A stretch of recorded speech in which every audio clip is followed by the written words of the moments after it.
A man standing in the most silent place on earth, where the wind does not just blow, it attacks, where the sun disappears for weeks, and where darkness does not feel like night, it feels like a living thing.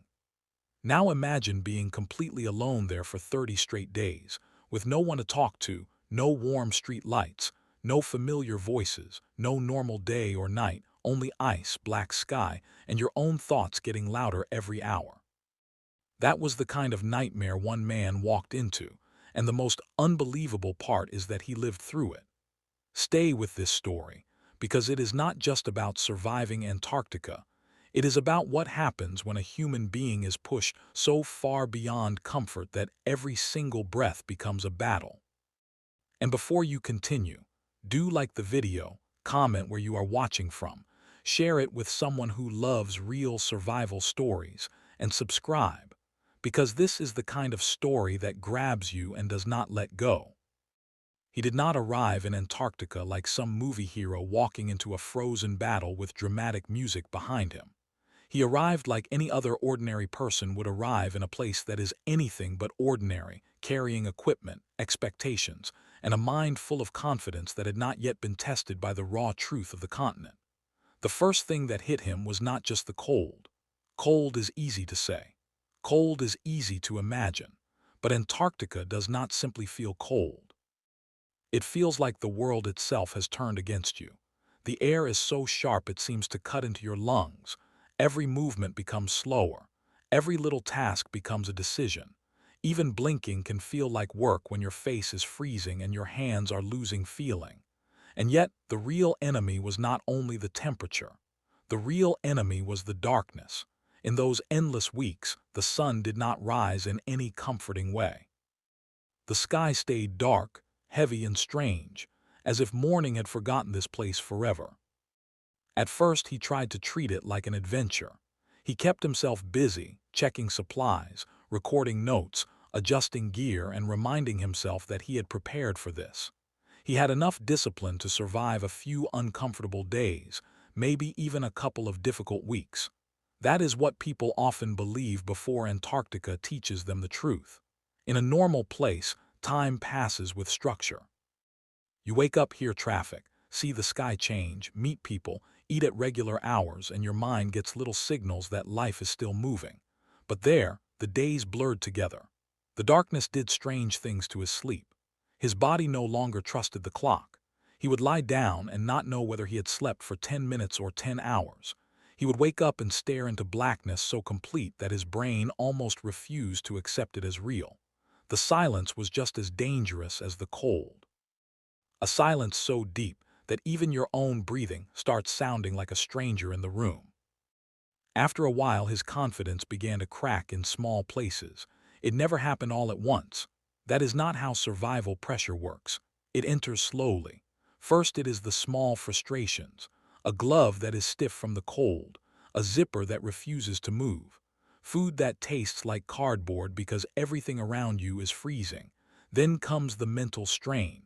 He started noticing how loud his own thoughts had become. In ordinary life, the mind gets distracted by messages, conversations, noise, screens, errands, and endless movement. But in Antarctica, there was nowhere for the mind to hide. Every memory became sharper. Every regret became heavier. Every unfinished thought returned to him. The darkness made his imagination dangerous because when the world gives you nothing to look at, your mind begins to create things for you. Shapes in the black, sounds that may or may not be real. A feeling that something is standing just beyond the edge of sight. And when you are completely alone, even your fears begin to feel like company. The first nights were the hardest because he kept expecting some sign of normal life to return. He would look toward the horizon, waiting for a lighter sky, waiting for a change, waiting for a hint that time was moving in a way he understood. But Antarctica does not care about expectation. It does not care about comfort. It does not care if you are tired. The continent simply continues being itself, massive and merciless. Some days the wind outside sounded like a train rushing past a broken station. Other times it was eerily still, which somehow felt even worse because then he had no excuse for his fear. The cold outside the shelter was brutal, but the cold inside his thoughts was becoming worse. He began talking to himself just to hear a human voice. He counted objects. He repeated simple plans. He tried to remind himself of his name, his goal, his reason for being there. That is the funny and terrifying thing about isolation. You do not just fight hunger and freezing temperatures. You fight the risk of losing your grip on your own identity. As the days stretched forward, his body started changing. His skin felt raw, his lips cracked, his fingers stiffened, his energy dropped in waves, even standing up could make him dizzy. Every basic action became something he had to negotiate with his own body. And yet he kept going because survival in a place like that is not built on heroic speeches. It is built on stubborn little decisions. Get up, drink water, check the gear, eat something even if you do not feel like it. Keep the heater working, keep the shelter secure, keep your mind occupied, keep moving. There was no applause, there was no audience. There was only him, the dark, and the discipline to do one small thing after another. That is what makes this story so powerful. The survival was not some dramatic leap. It was 100 invisible battles, one by one, when nobody was there to cheer. There were moments when the loneliness hit him harder than the cold. Human beings are built for connection. We can withstand a lot, but isolation strips away the soft layers that make life feel bearable. He missed ordinary sounds, ordinary faces, ordinary annoyances. He would have given almost anything for a random conversation, for the sound of another person coughing nearby, for someone asking a meaningless question just to fill the silence. In the endless darkness, even memories of home became fragile treasures.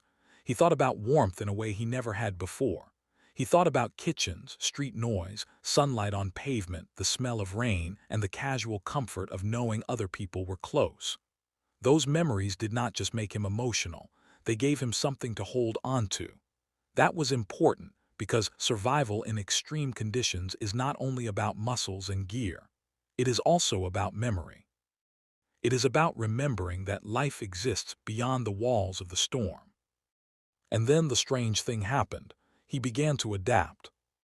Not because Antarctica became kinder, but because the human mind is more flexible than people realize. He learned the rhythm of the darkness. He learned how to conserve his energy. He learned how to divide the endless hours into pieces small enough to handle. He created routines inside a world that had lost its routine. In a place where day and night meant nothing, he built his own order. This is one of the greatest secrets of survival. When the world becomes chaotic, structure becomes a form of hope. Eat at a certain time. Check supplies at a certain time. Rest at a certain time. Write down what you feel. Make the invisible visible. That routine did not remove the fear, but it kept the fear from swallowing everything. Slowly, the darkness stopped feeling like a monster and started feeling like a landscape he had to travel through. Still, there were dangerous moments, real danger, the kind that makes your hands shake even after the threat is gone. The weather could turn in an instant. A small mistake in Antarctica can become a life-threatening problem before you even have time to understand what went wrong. One loose decision, one damaged piece of equipment, one ignored warning, and the whole situation can collapse.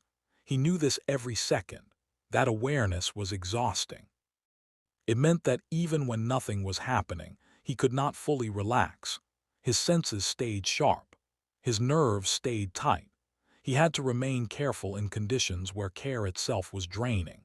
And that pressure built day after day, until the only thing separating him from disaster was his ability to keep his head clear enough to make the next right decision. By the middle of the 30 days, he was no longer the same person who had first stepped into the frozen dark. Something inside him had changed shape. He had been stripped down to his core. No comfort, no crowd, no noise, no fake distractions, only the raw human self. In that stripped-down state, he discovered something unexpected. Fear did not disappear, but it no longer controlled everything. He learned that loneliness can break you, but it can also reveal you. It can show you who you are when nobody is watching. It can expose your weaknesses, yes, but it can also uncover a quiet strength you did not know was there. That realization did not make Antarctica softer. It only made him stronger inside the softness of his own fear. When the final stretch came, he was exhausted in a way that sleep could not fix. His body had taken a beating. His mind had taken a beating. But the end was near, and that gave him a kind of energy no food could provide. The last days were filled with a strange mixture of relief and disbelief. He had survived almost a month in endless darkness.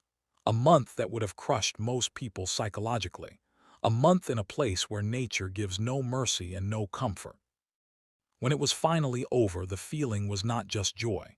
It was a deep, shaking gratitude. Gratitude for warmth. Gratitude for light. Gratitude for another human voice. Gratitude for the chance to return to the world that so many of us take for granted. He had entered Antarctica one way and come out another. And that is what makes this story unforgettable. It is not only about surviving a brutal place. It is about learning that the human spirit can endure far more than the mind expects. It is about discovering that even in the darkest season, even when the sky forgets the sun, a person can still choose hope, routine, courage, and one more step forward.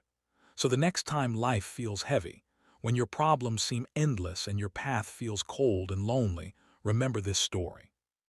Remember the man who lived through 30 days of endless darkness at the edge of the world. Remember that strength is not always loud. Sometimes strength is simply refusing to quit in the dark. The moral is simple. When everything around you becomes frozen and silent, the light you carry inside matters most.